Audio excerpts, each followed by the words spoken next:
Amos 3:4. Le lion rugit-il dans la forêt sans avoir une proie?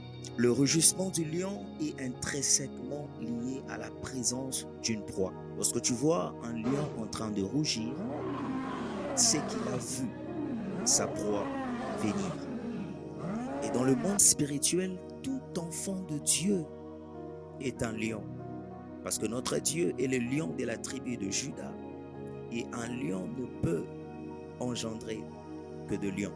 Ainsi, nous sommes aussi de lions.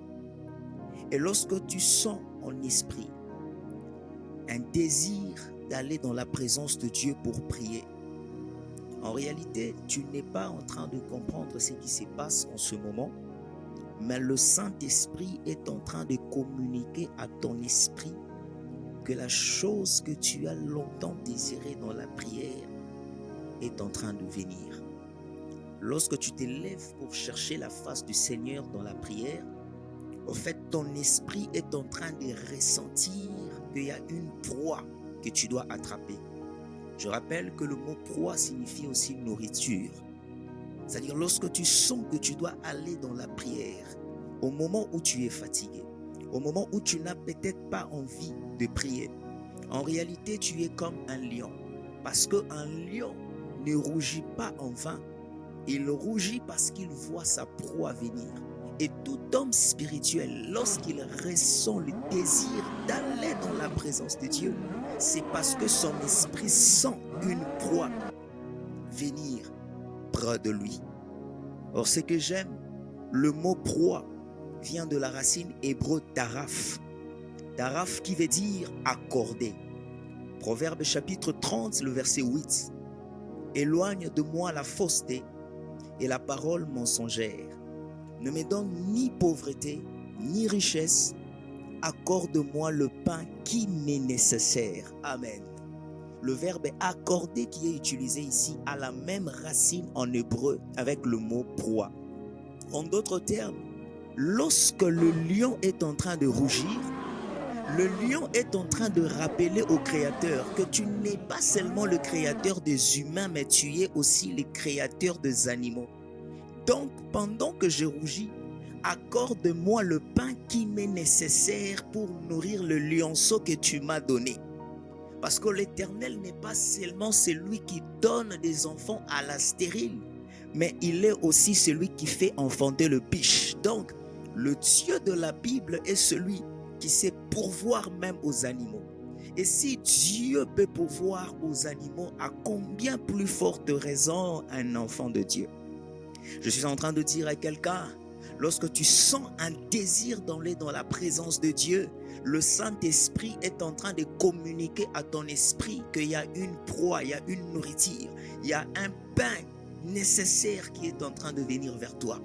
Alors tu dois rougir dans la prière pour que tu saisisses ta proie. Parce que la Bible dit que le lion est le héros de tous les animaux. Il ne recule devant qui que ce soit. En d'autres termes, lorsque le lion rougit, il finit toujours par attraper sa proie. La Bible dit, accorde-moi le pain qui m'est nécessaire. C'est pourquoi le Seigneur Jésus, lui qui est le véritable lion, lorsqu'il nous apprend à comment prier, il dit, vous direz, notre Père qui est dans le ciel, que ton nom soit sanctifié, que ton règne vienne, que ta volonté soit faite. Donne-nous aujourd'hui notre pain de ce jour. En d'autres termes, donne-nous notre pain qui nous est nécessaire. Oh, je suis en train de prier le Seigneur. À chaque fois que tu seras dans la présence de Dieu, lorsque tu vas rougir comme un lion, que Dieu t'accorde le pain nécessaire, non seulement pour te nourrir, mais aussi pour nourrir ta famille. Non seulement pour nourrir ta famille, mais aussi pour nourrir ton entourage. Parce que lorsque Dieu te bénit, il ne le fait pas pour toi seul, mais il le fait pour plusieurs. Souvenez-vous, il a dit à Abraham, je ferai de toi une source de bénédiction.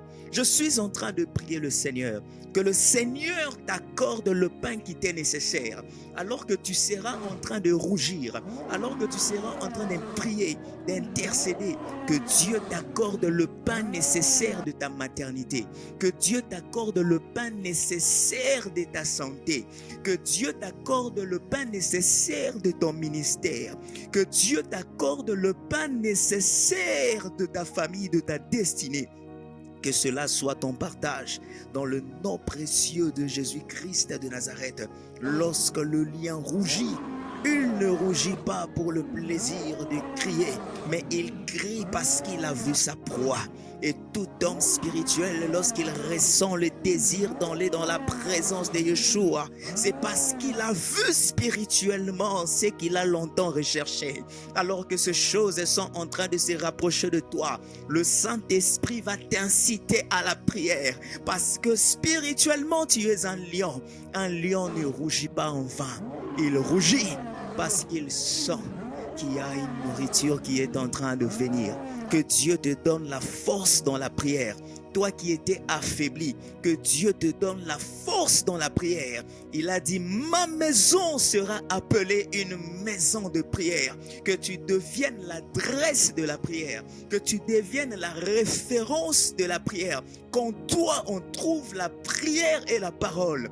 Dans le nom précieux de Jésus-Christ de Nazareth. Que le Seigneur vous accorde sa faveur et sa grâce. Dans le nom de Jésus-Christ. Amen.